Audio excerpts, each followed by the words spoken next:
Hey guys, this is Players in Green, or aka Sean, with another tutorial for you.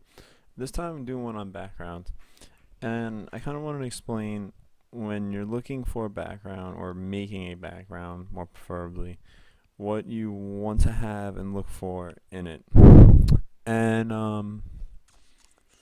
one of the things I've noticed is a lot of people will get a background, like, here I'll give an example.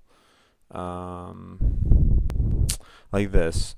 And although this is like a nice background, the problem to this is there's no foreground. So what I mean is, let me see if I have a PNG of a player. Alright, I'll take this one to Court Brewer. And what happens is, to make this look realistic, obviously the player has to be smaller. And like that's too big already. And what I'm seeing is people will place him like over here in the background, and yeah, it looks realistic, but the problem is he's so small, it takes the focus off of him, and he kind of just gets lost in the image. So when you're making a background, you want to have one that has a good foreground, which I'll explain with this one. This is a good foreground right here, this area, and a good depth of field. So a good background, so you can feel the depth going through the image, and it's not, and he doesn't get lost. Like, you want your person to be the center of attention. So like, let's see, I think I have another PNG here. It's a bad picture. Alright, we'll use my Gerald Green PNG. So what you want to do is you want him to be the center of attention.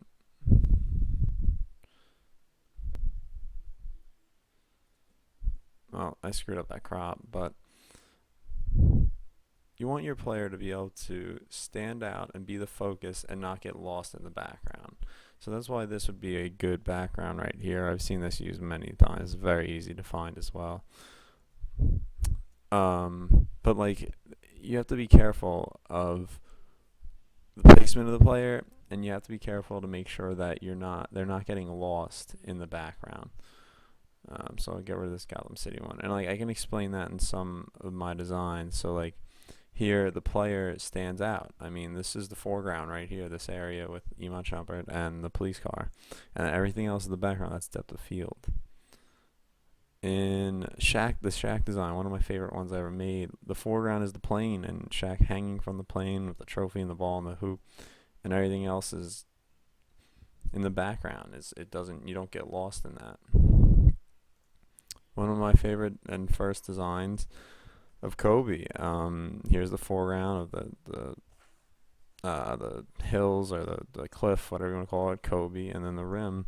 Roll in the foreground, and then in the background you see the city. You get a nice depth of field. You get a nice feel of the piece. So that's kind of what I was like trying to get at with the backgrounds. And there are pre-made backgrounds, and then there's ones you can create. And I've definitely used a few pre-made backgrounds before. And pre-made is basically like photos that were taken, or someone who did create a background and you got it off the internet. So I mean, you have to be careful. Pre-made backgrounds are great. Like I said, I've used them. Only problem is you can never sell or really do anything with that design if you use the pre-made background, because if the photographer ever wanted to come after you for the money, they could, because it was their photo and they own the rights to it. So that's why I try to at least manipulate the background I've been working with, if I'm not going to totally create one. And like, I have this one pulled up here because this is one I created. Now, it wasn't my best, but I wanted to show how much went into creating this. And so this was the lighting, all this right here. And then what I'd done is created the rain. The water itself, I had to take the tube, all of this, players. I'm not going to get rid of the players yet. Put these lifesavers on the boat. I also had put the shuffleboard and the raindrops on the on the deck. Added the chair there. The actual deck itself I built. I just had merged it together by now. All this lightning were just brushes. The water itself with the ship here, that was all mine. And like all this water just was created. So you can see this is like a combination of imagery, and it's not just one thing. There's so much went on. This design must have taken me forever. I honestly don't remember how long. But like the railing, everything. None of this was really found like individual. Like I didn't find this whole thing in one on the internet.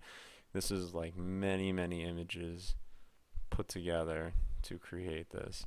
So I wanted to kind of give you an idea. That would be creating a background from literally start. And that's one you'll never find anywhere. No one has that, and no one ever will unless I sell it. I'm trying to think if there's anything else I have. But see, like this one's a pre-made background of Jeff Green. I found this photo on the internet. I can never sell this. I can never do anything with this. Say the Celtics wanted to buy this off me, I technically really couldn't even sell it because it's not my background. Although I did add manipulations to it like this and the hoop and whatnot, I can't really sell that unless I had the photographer's A-OK on it. So that's why I've kind of gotten away from the realism style, because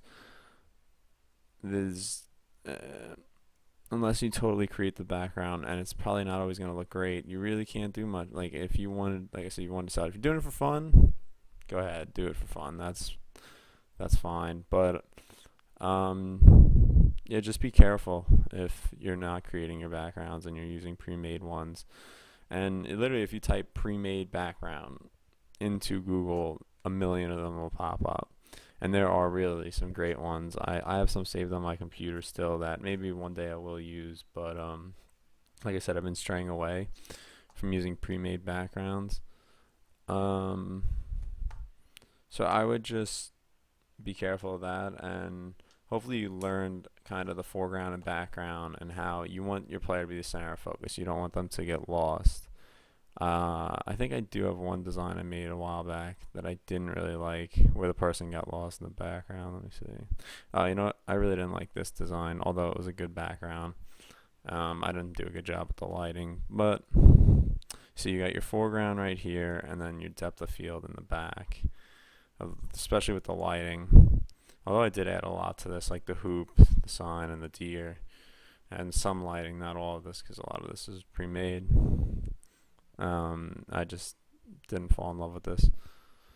But hopefully you take out of this that if you're looking for backgrounds, make sure you always look for a good foreground and not just a good background image. I wish I had examples of bad ones, but I wouldn't want to put people on the spot like that and start ripping them. So I hope you enjoyed this tutorial. It was kind of a quick one I wanted to get in kind of quick. Hopefully you learn when you're looking for backgrounds, and especially if you're looking for pre-made ones, you look for a nice foreground to make your player be the center of attention. But thanks guys for watching, and follow me on Twitter, Instagram, subscribe to my channel, Players in Green. Thanks again guys.